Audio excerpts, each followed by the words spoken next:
Welcome to the Bank of America Arena at Heck Edmondson Pavilion on the campus of the University of Washington and the 2005 University of Washington Freshman Convocation. The Convocation is a celebration in honor of freshmen and their families, welcoming them to the campus community. This marks the 22nd such ceremony since the tradition was revived in 1984. It is not generally known that the university held convocations from the 1920s through the 1950s. Records in the university archives do not indicate when or why the earlier convocations were discontinued, but until its revival in 1984, it was at least 20 years since one had been held.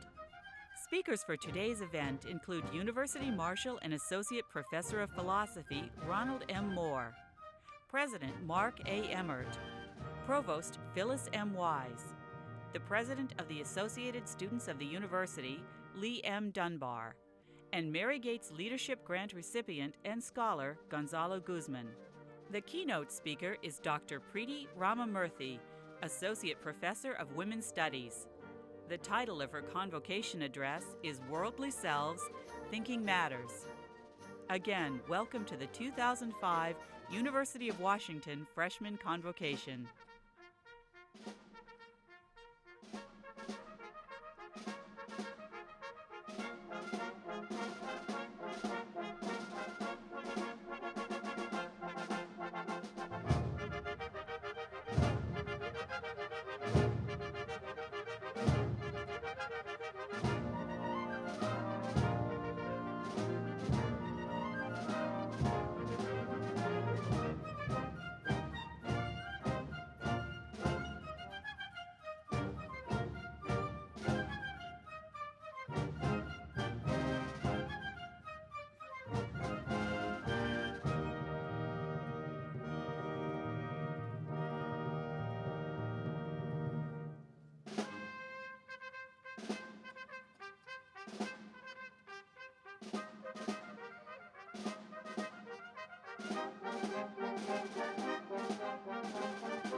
The 2005 University of Washington Freshman Convocation will be opened with the singing of the Star-Spangled Banner by Mr. Lincoln Johnson, accompanied by the University Wind Ensemble, conducted by Professor Timothy Saltzman of the School of Music. The audience will please rise, and you are invited to join with Mr. Johnson in the singing of our national anthem. Oh, say, can you see by the dawn's early light what so proudly we hailed at the twilight's lamp, whose broad stripes and bright stars through the perilous fight o'er the ramparts we watched were so gallantly and the rockets red glare, the bombs bursting in air, gave proof through the night that our flag was still there.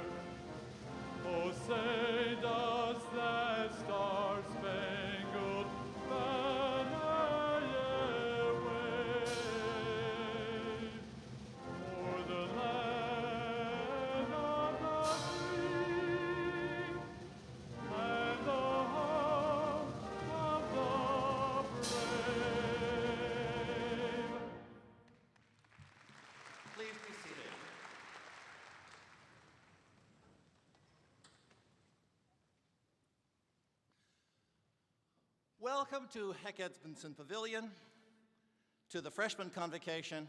Welcome to the University of Washington. I'm Ronald Moore, the University Marshal. In my regular job, I teach in the philosophy department, but as University Marshal, I have two special ritual duties. First, I lead the academic procession and make sure the president doesn't get lost. And secondly, as you know, as you've noticed, I carry the mace. Now, the mace is an ancient symbol of authority that reminds us that universities are custodians both of enduring traditions of learning and of the power that those traditions impart to those who come to learn. It is also a reminder that the learning process has not always been comfortable and easy. In the early universities in Europe, students entered into such animated discussions with their instructors that their raucous debates often spilled out of the classroom and into the nearby coffee shops and taverns. And this is why there had to be a mace. The marshal was called upon to wield the mace to subdue parties who got out of hand. Now, as you can see, the University of Washington mace is a treasured and handsome object. It is embellished with metal sculptures of the university seal and of Denny Hall, and topped with a graceful rendition of Drumheller Fountain. President Emmert has instructed me that I am not to damage it by bashing unruly students. You know, we're under a lot of pressure these days to bring the university into the 21st century, but we are not going to start using little cans of mace instead of the ritual mace, I assure you. The mace, the festival medieval gowns that we wear, and the beautiful Gothic architecture that you see gracing our campus are visible links to a grand tradition. Coming here, you are not entering into the experiences and customs of this university only. You are at the same time entering a continuous stream of accumulated learning that connects us today with the greatest accomplishments of the past. The greatest writing, the greatest music, the greatest art and science and sports and philosophy, and so much more, in all times and in all cultures.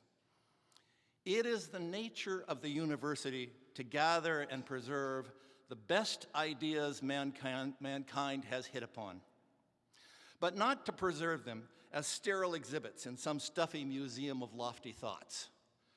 Rather, to make these ideas a solid foundation from which new ideas can spring. It is the university's way of being liberal to be conservative. We gather together all we have gained from experiment, composition, analysis, invention, and proof to free our futures by ensuring they develop out of knowledge of our pasts. So the mace and the regalia are really just symbolic reminders of the university's distinctive way of uniting where we are now with what has brought us here. The great poet T.S. Eliot put the point this way. Someone once said, well, the dead writers are remote from us precisely because we know so much more than they did. And Eliot responded, yes, and they are what we know. Today, we invite you, the freshman class, to join in the grand collation of ideas that unites present-day students with a historical procession of all the various disciplines in this great university and makes you part of their ongoing development. Up till now, you've been reading about science and art and history and so on. Now you will begin to be scientists and artists and historians and all the rest. We are confident that you will find this companionship of old and new exciting and personally transformative. For as Eliot again once put it, when you get right down to it, every moment is a new and shocking valuation of all we have been. Finally, let me turn to the special character of today's event. A convocation is, as those of you who recall your high school Latin may remember, a calling together. Today we call together our incoming freshmen and their families and friends so that we may celebrate with you the beginning of university education and welcome you all to membership in our campus community. Some among you are students and families who are joining us after leaving the devastation wrought by the hurricanes in the Gulf Coast. To you, we offer a special welcome and our best wishes for the safety and preservation of what you've had to leave behind. This is the 22nd such ceremony since the tradition was revived in 1984 after a 20-year hiatus. By calling all of us, students and faculty and family and friends, together in this place, we are underscoring a point of cooperation and mutual commitment. You, students, and your parents and relatives and friends are now members of the University of Washington family. Like families everywhere, we will be sharing our concerns, our affections, our aspirations, and our devotion to the project of creating a better future. We sincerely hope that these newly forged family connections will be lifelong bonds of friendship and allegiance, and we hope that you will always feel as proud and happy about us as we already feel about this outstanding incoming class.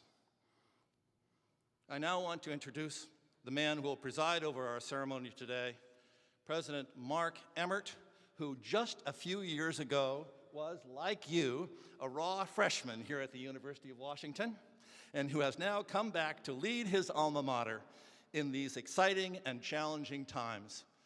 President Emmert.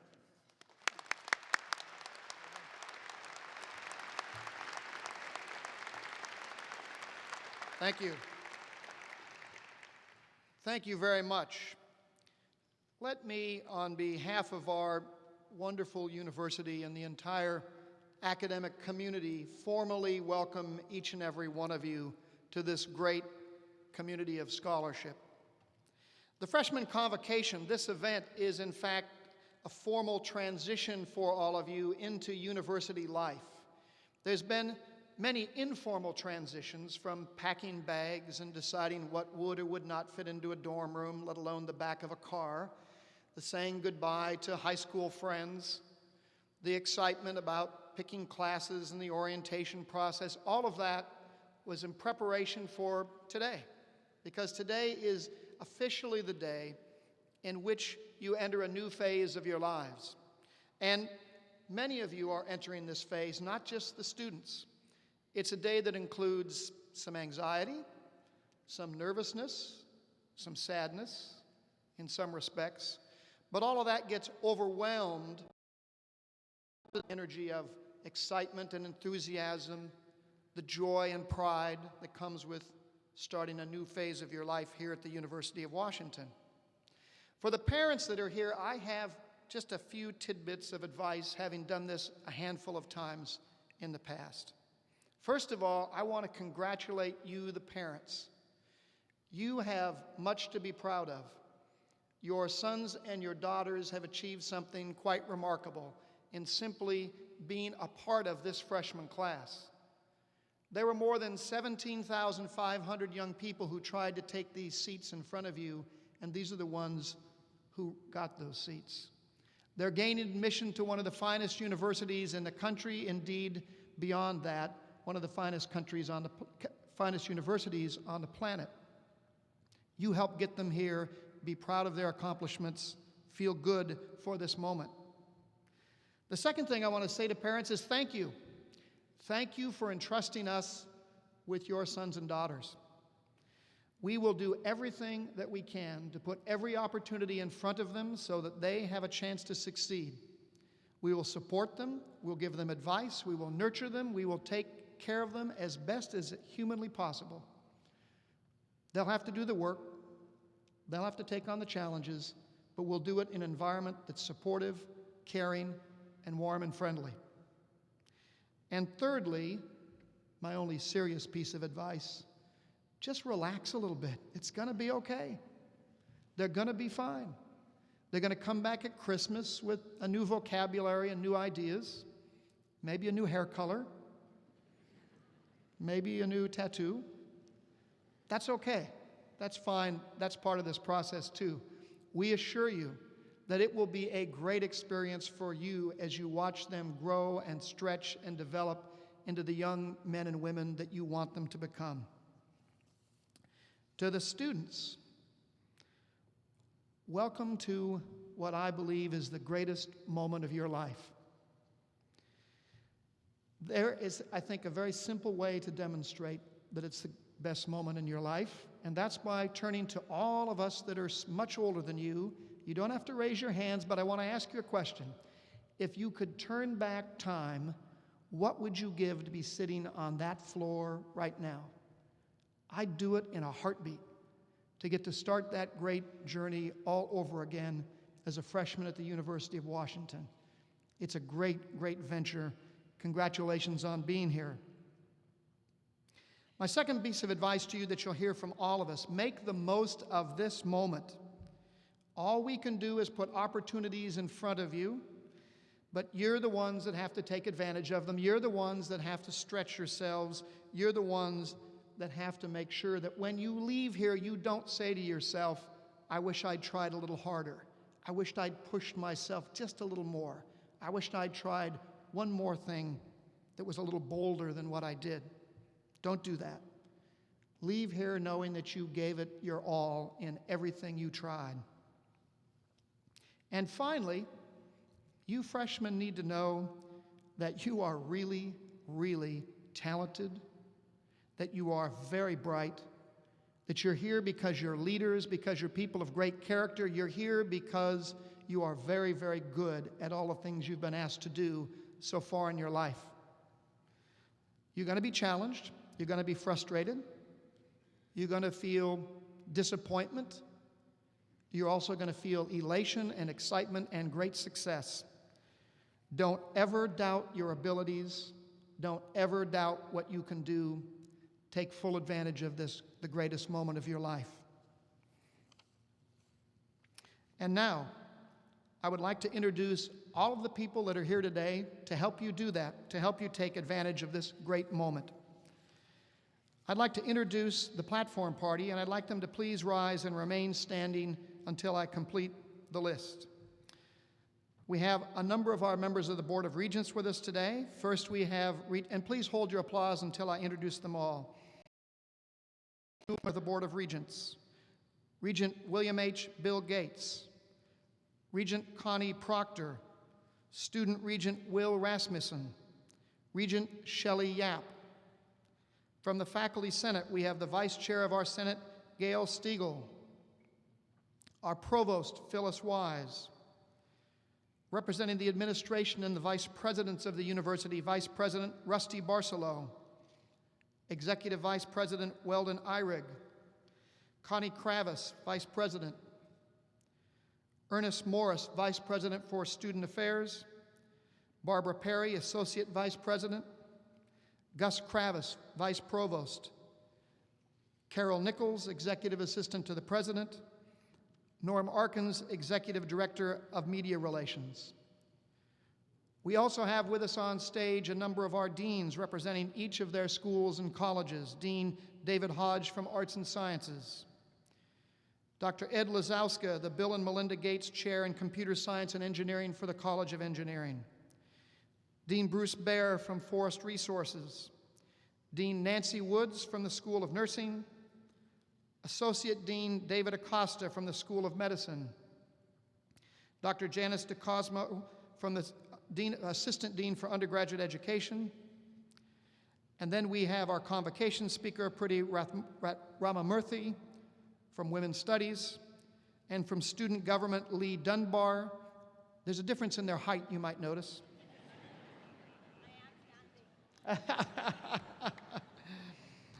Adam Grupp, the president of the Graduate Student Association, our Mary Gates grant recipient, Gonzalo Guzman, faculty medalist, Jeffrey Eaton, our sophomore medalist this year, from the Alumni Association, our president, Chuck Blumenfeld, and University Marshal Ron Moore, whom you have already met. Please join me in welcoming this wonderful crowd of supporters of this freshman class. Thank you.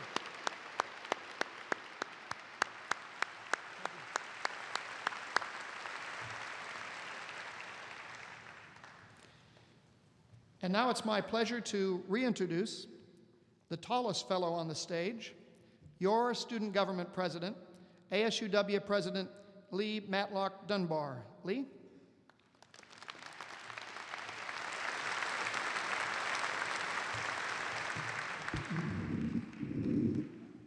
Thank you, President Emmerich. Good afternoon, parents, family, and friends of the University of Washington. I'm particularly pleased and honored to welcome the incoming class that is here today to celebrate their new milestone. Congratulations and good luck to you. You're beginning that much talked about and much anticipated life experience known as college. You were here as I was, as our fellow Huskies were 144 years ago, when this place of learning was founded. At the time, in 1861, there must have been the same mixture of emotion and anticipation and expectation. A new beginning, however small, has a way of doing that. It is an interesting predicament. We wish to move ahead, but at the same time, look back at the comfortable niches of growth that we must leave in order to go forward. Whatever your individual path, whether high school could not end fast enough, or when you ended it, you almost had an instant nostalgia. We are all here, you are all here, confronted with the same opportunity. Soon you are going to be challenged to articulate and define yourself in new ways, all while given a host of lenses through which to view the world. The study of nature, technology, society, and our very humanity all reveal that there is still more to be learned. You will be asked to go out on a limb, and sometimes in a 300-person lecture. In these instances, you are learning what you stand for, what you believe, and where your next beginning is going to be. In and outside the classroom, this experience is going to be different for each of you, but what ultimately unites us all is we are all different from who we are when we began today. This institution is going to build, shape, and encourage us, but we can't forget what we can do for the university. Our time here is the lungs of this institution. Students have influenced this university in profound and powerful ways. Sometimes we would even do it quite literally. On campus days, students and faculty would gather together annually and clear land and make improvements to the campus. In other respects, we have our shared innovations and passions. Two students started a bookstore in 1900 for cheap supplies for class that later evolved into what you see today on the Ave. In the 1960s and 70s, student activism challenged and moved this university to establish itself as a more just, equal, and diverse institution, one that has led the country in many respects. Student influence isn't just something that you can read about, though. It's a part of this university's very life. In Olympia, there was a bill written by students to reduce textbook price. And last June, students successfully sought UW's financial divestment from the government of Sudan. And on commencement day, between Suzo Library and Mary Gates Hall, from a dream and effort of two students, a monument was dedicated that expresses the struggle of racial inequality and diversity. But it doesn't stop here.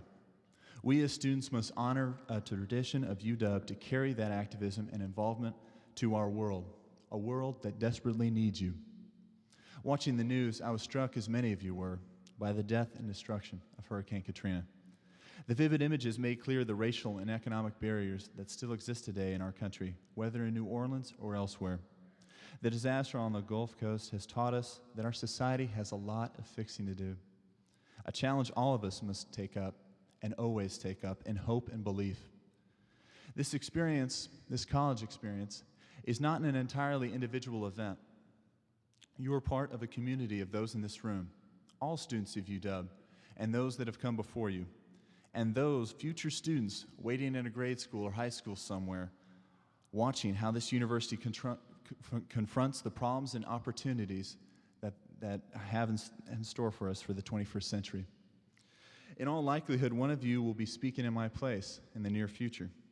And at a more distant time, one of you may well be speaking in President Emmerich's place. We are all part of a continuum that is Washington. It is stitched together, meeting the demands set before it, knowing the risk of failure, but believing in the potential for its greatness.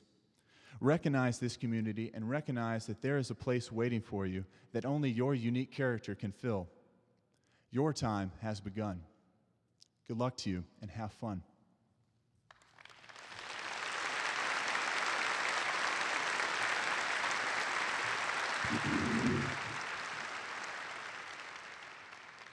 Thank you, Lee. One of the most distinguished awards that any undergraduate can earn at the University of Washington is to be selected as a recipient of a Mary Gates Leadership Grant or designated as a Mary Gates Scholar. And your next student speaker is someone who has achieved both of those. He's a young man from Wapato, Washington, a senior in history and American ethnic studies, a young man that we are enormously proud of for his accomplishments and what he will achieve in the future. Please join me in welcoming Gonzalo Guzman. Gonzalo?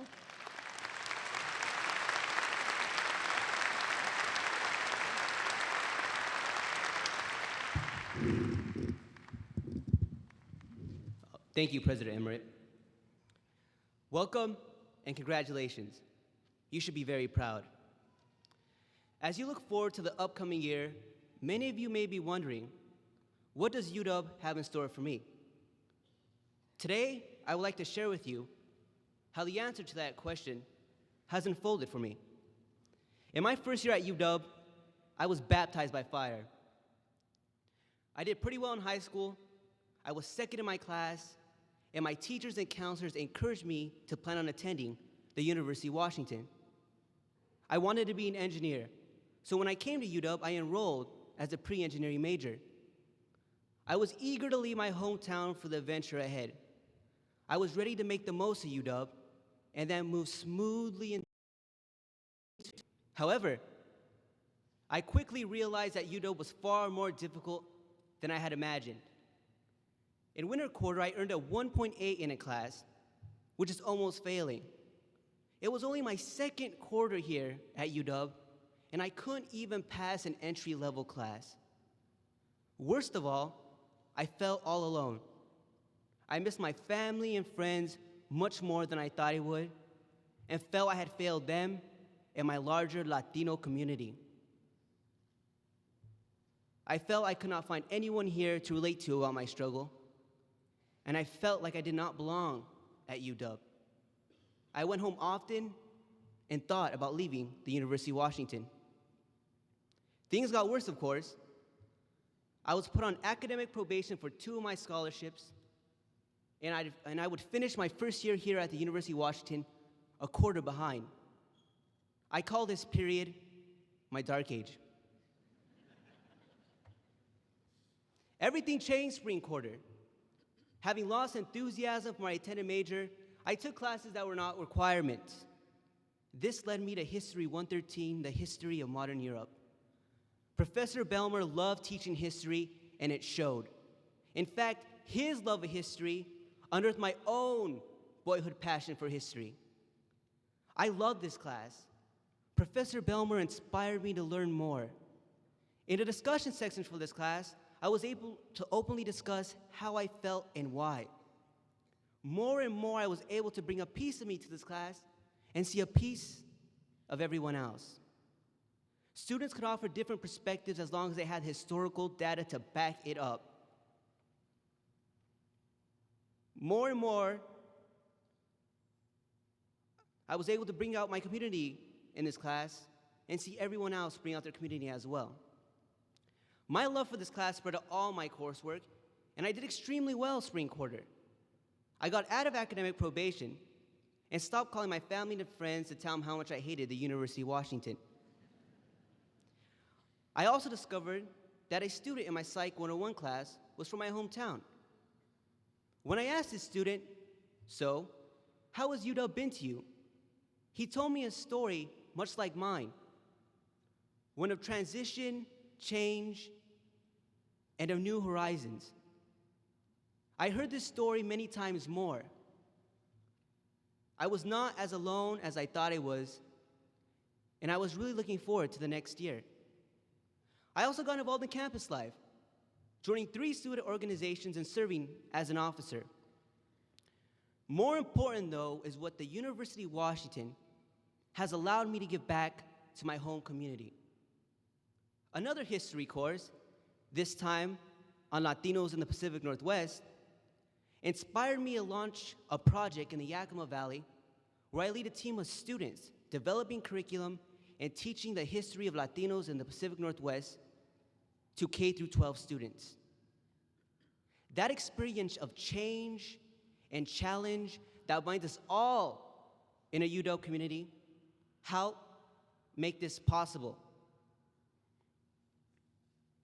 Today, I am a history and American ethnic studies major.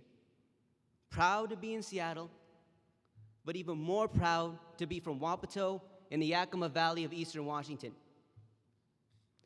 This fall, I will apply to graduate school to study for a doctorate in education. My professional passion and goal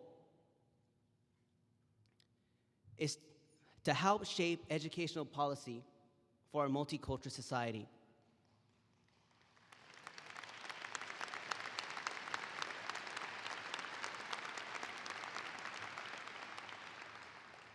Thank you very much, and good luck to you all.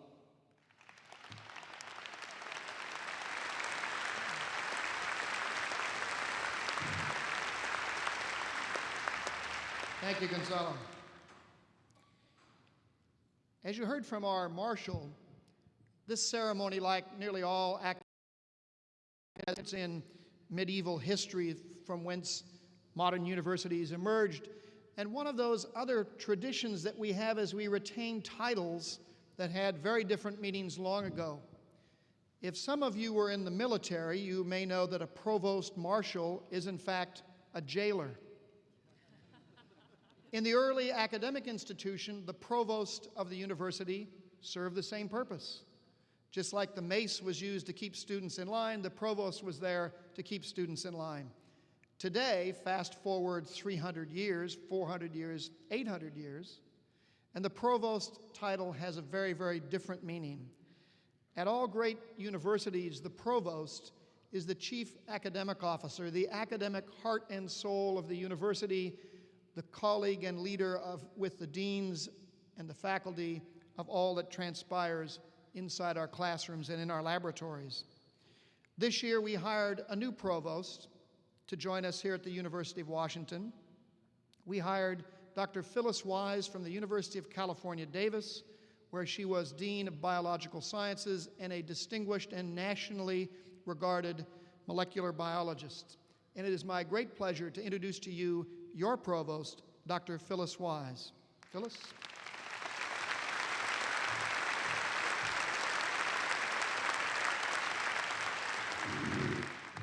It is my honor today to introduce the speaker for the 2005 Convocation, but I wanted to make one personal remark, and that is that I feel like I'm a freshman as well, and I hope I can learn as fast as you do in the classroom so that we can continue to improve even more the quality of the kind of education that you'll be getting here over the next several years. But today, it's really my honor to introduce the speaker for today's convocation, and that is Dr. Preeti Rasamurthy. She is a faculty member, an associate professor in the Department of Women's Studies. She came here in 1997, just 8 years ago, and in 2002 received the Distinguished Teaching Award for outstanding and demanding and really truly relevant teaching. Preeti has been developing courses in probably what we are most involved with now, and that is the globalization of all of our activities. She focuses her studies, her own research on gender, commodities, and agricultural change, and particularly in how the changing role of women in India impacts on the way the economics and the politics and the culture of her own country, India, and also of the world. So it is my honor to introduce today's speaker, Dr. Rasamurthy.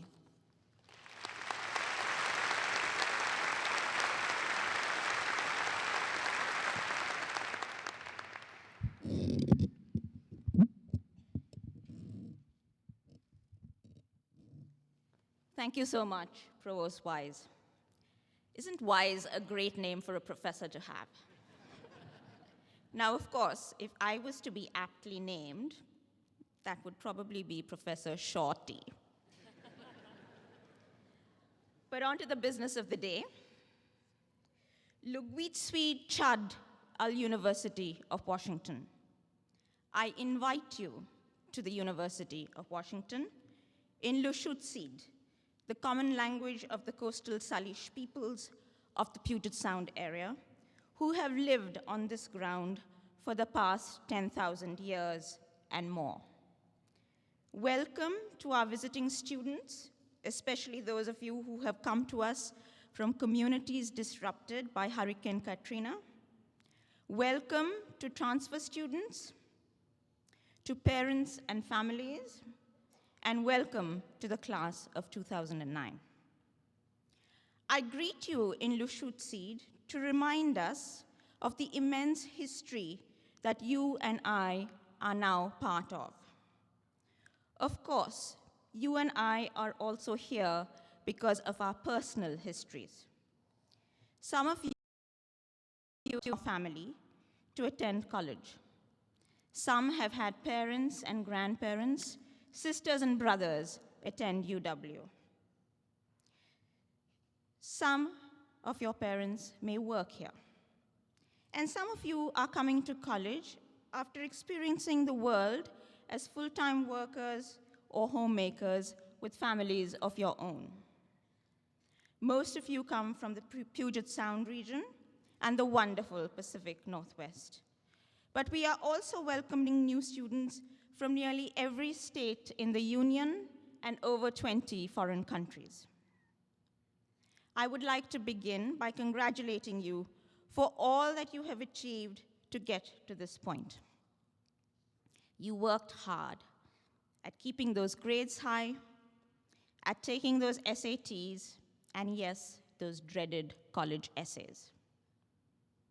Many of you have already achieved so much else besides, working and helping your families financially and emotionally, volunteering, and developing passions for sports, for music, for art, for film, and countless other things.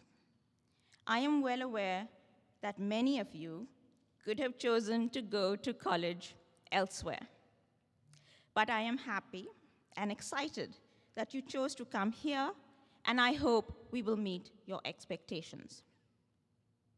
My talk today is titled, Worldly Selves Thinking Matters. I was feeling quite pleased with myself for coming up with the title. When I reached up for my shampoo as I was taking a shower and read something on the bottle that I swear I had never seen before. Just thinking, pure won't cut it. It reminded me that one of the great values of our university is the contestation of ideas about what counts as the truth, about whether knowledge is objective or political, and contests between the disciplines and interdisciplinary fields like my own of women's studies, which question too much disciplining.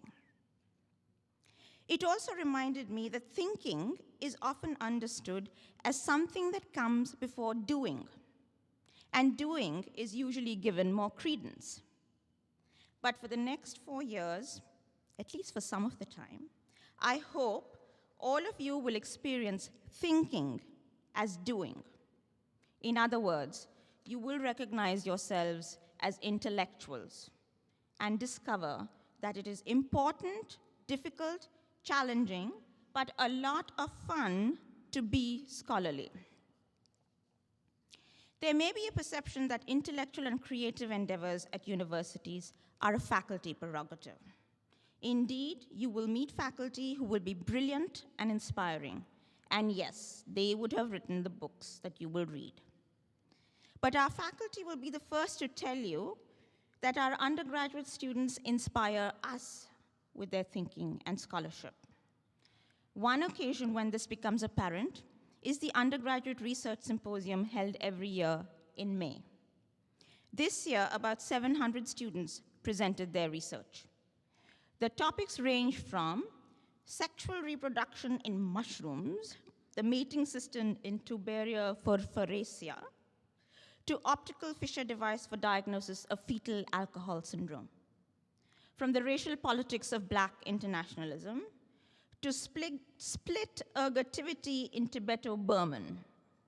And, parents, listen, is there a relationship between parental perfectionism and suicidal behavior in young adults? There was a performance piece, Gravity, by a drama and business dual major, and panels on conflict in contemporary international relations, capitalism and human rights, and modern girls. Each of the students who participated had worked with a faculty mentor on a topic of interest to the student, to their discipline. That means that each had learned to ask the kind of questions that are interesting and integral to the discipline. And each knew something about the research methodology about how to answer those questions. On display was the scientific method, which generates hypotheses which can be answered by gathering empirical evidence. So were interpretive and critical methodologies, which question whether one can stand apart from the process of producing knowledge and reflect on the relationship between researcher and researched, between power and knowledge. You can even get financial support for doing this kind of research through the very generous Mary Gates Endowment and other sources. You can also receive a research award to use our fantastic libraries. And you can win a travel award to present your research at a professional conference. UW was listed, as you have heard, among the top 20 research universities in the world by The Economist magazine a couple of weeks ago. This morning we just moved up 3 paces. Here is an opportunity for you to be part of what put us there. Another occasion I find inspiring is the annual celebration of students who have been nominated for international and national scholarships. Last year, 3 of my students were nominated for the Churchill, the Gates Cambridge, the Marshall, the Mitchell, and the Rhodes. Although I thought I knew them well, it was not until I heard all that they had done and listened to them talk about what they planned to do that I realized how they translated knowledge to wisdom, shared it, and changed not just this university, but the communities that they work closely with. While some of these communities were their own small town families, their hometowns, their peers, or their departments, others were in Ghana and India, Thailand, the Czech Republic, Mexico, and Guatemala. Many of these students had traveled there on UW grants. Students don't have to go abroad to make a statement. They do it right here on this campus. Next time you are walking by Mary Gates Hall or Suzzallo, stop and visit Blocked Out, a public sculpture conceived out of the frustrations of 2 students, J.B. Gardner and Sumona Dasgupta, with diversity efforts on this campus. They not only got the money and the permission to build the sculpture, but with 18 other students of all races, ethnicities, and abilities, they struggled over what they wanted to express and how you express feelings of invisibility, underrepresentation, and being unheard. The students then designed and constructed the art in a course with a UW professor over spring quarter. Obviously, the students who were directly involved in this project found it very meaningful. But as importantly, everyone who sees it and makes it their own, everyone who talks and thinks about it, is changed as well. Or maybe not, but let's hold open that possibility. Undergrads in research, the students nominated for awards, the diversity project, are what you may think of as exceptional. Stories of how students at UW participate in the worlds of research, learning, and diverse community building. Lest you write them off and not really see the relevance to yourself, let me also tell you some untold stories. Last year, one of my students was a smart and thoughtful young man, a cadet officer in the Army ROTC. He tended to be quiet in class. Perhaps that had something to do with his being in a minority in a class with 33 women. Come presentation day, he was to talk about feminist Muslim groups in Malaysia and their interpretation and use of the Quran to promote changes in women's lives. I have rarely seen anyone so nervous. He eventually overcame his profuse sweating and stumbling to deliver a great presentation. Out to Iraq or Afghanistan or helping with Hurricane Katrina. I hope he is well and he is using his insights and wisdom in dealing with these calamities. To all you young men and women who think women's studies is not for you, a challenge. Take a women's studies course. You may not have faced more adversity yet. And by the way, I usually have many men in my classes, and there's always room for more. My second story is about a student, a strong and seemingly very fit young woman who spent summers hefting fish hauls up north. She did wonders with the concepts I was teaching in the course by applying them to her experiences. About 3 weeks into the quarter, she informed me that she had the human papilloma virus, an STD which is the leading cause of cervical cancer. She had at least 2 rounds of surgery that quarter, but not only took care of herself without self-pity or remorse, she completed the course with flying colors. We both found out that one of the leading researchers on the human papilloma virus is at the UW Medical Center. Other students of mine have had to deal with the unexpected and fatal illnesses of parents. To care for them, one gave up the chance to graduate with an honors degree in international studies.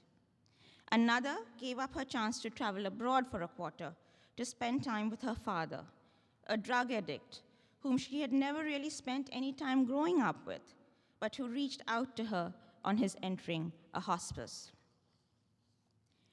Usually at gatherings like this, freshmen are told, you are great, you are privileged to be getting a good education. With education and privilege comes responsibility. So go out and be responsible, change the world. Change the world sometime in the future, that is, after you leave here.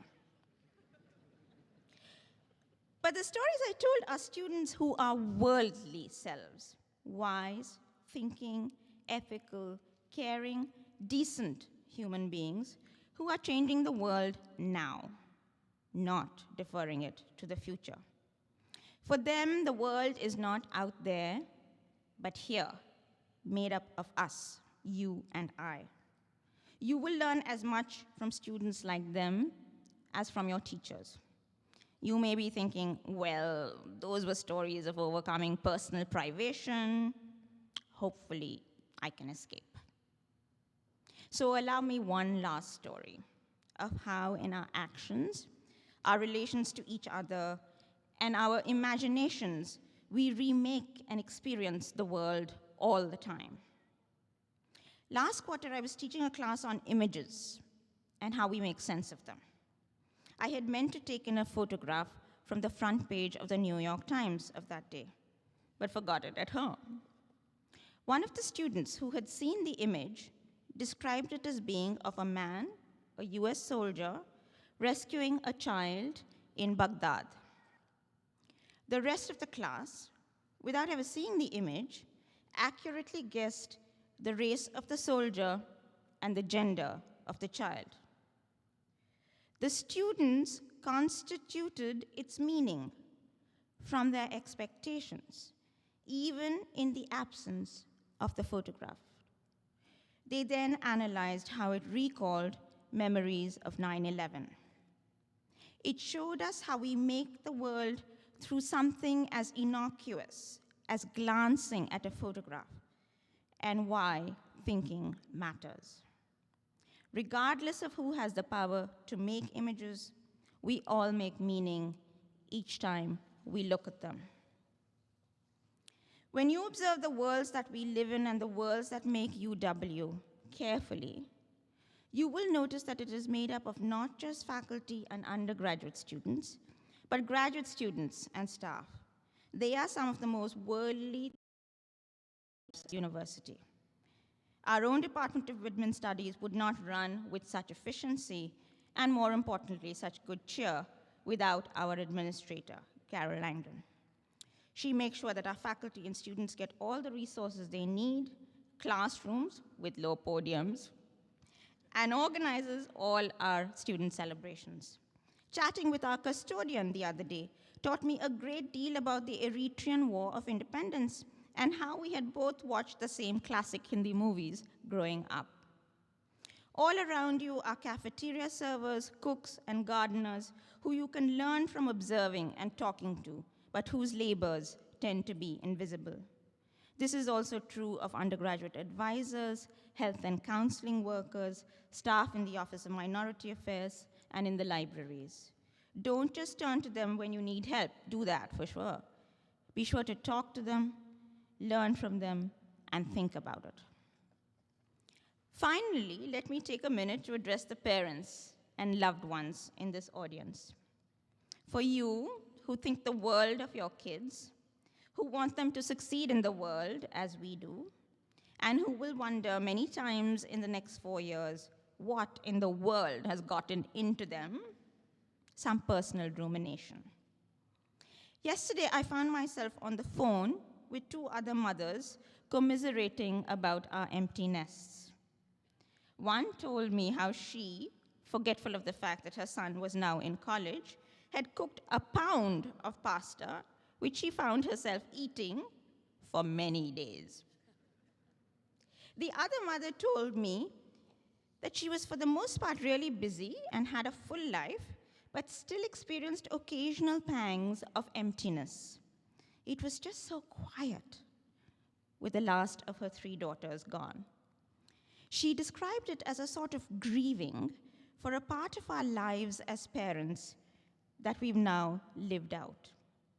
I find I have to stop myself and my husband from expecting that every phone call is from our son and resisting the temptation to call, particularly on weekend evenings, which I'm told is strictly prohibited.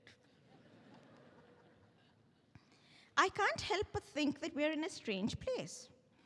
Overly involved till they go off to college, but now accused of being helicopter parents. Our desire to hover a problem for college administrators and our kids. Unfortunately, I don't have advice on the situation. I can only tell you, cook less pasta, turn up the music, and stop waiting for them to call. With that, let me wish you students all the very best. Be worldly selves now, and remember, thinking matters. Once again, Lugweetseed Chud, Al University of Washington. Thank you.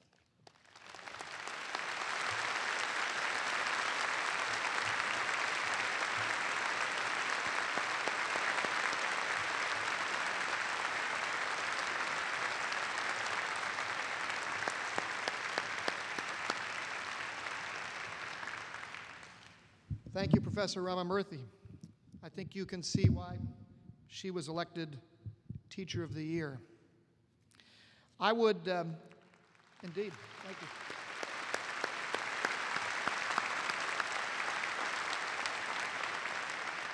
I would also like you to please join me in thanking Professor Timothy Saltzman and our student wind ensemble for their wonderful music coming in and as we leave. Thank you all.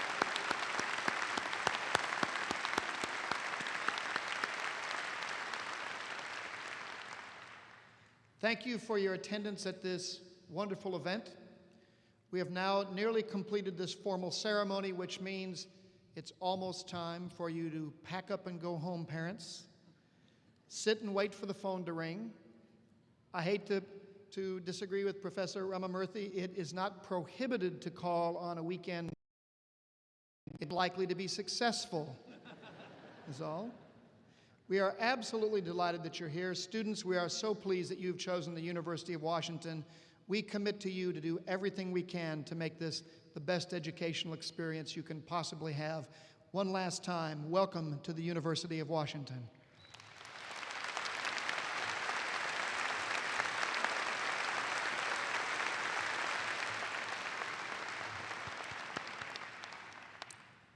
The University Alumni Association invites parents, students, and other guests to enjoy complimentary refreshments in the West Concourse, which is right upstairs.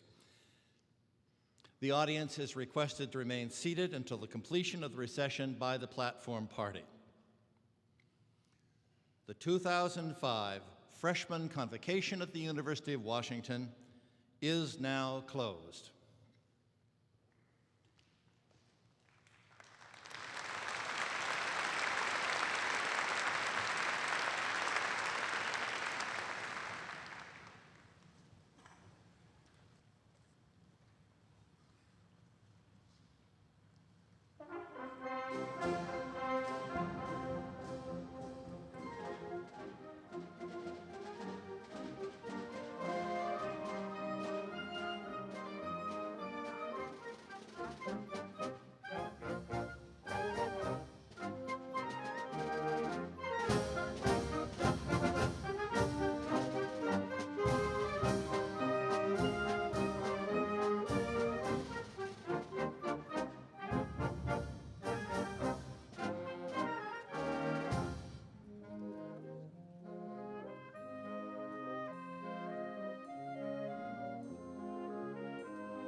Thank you.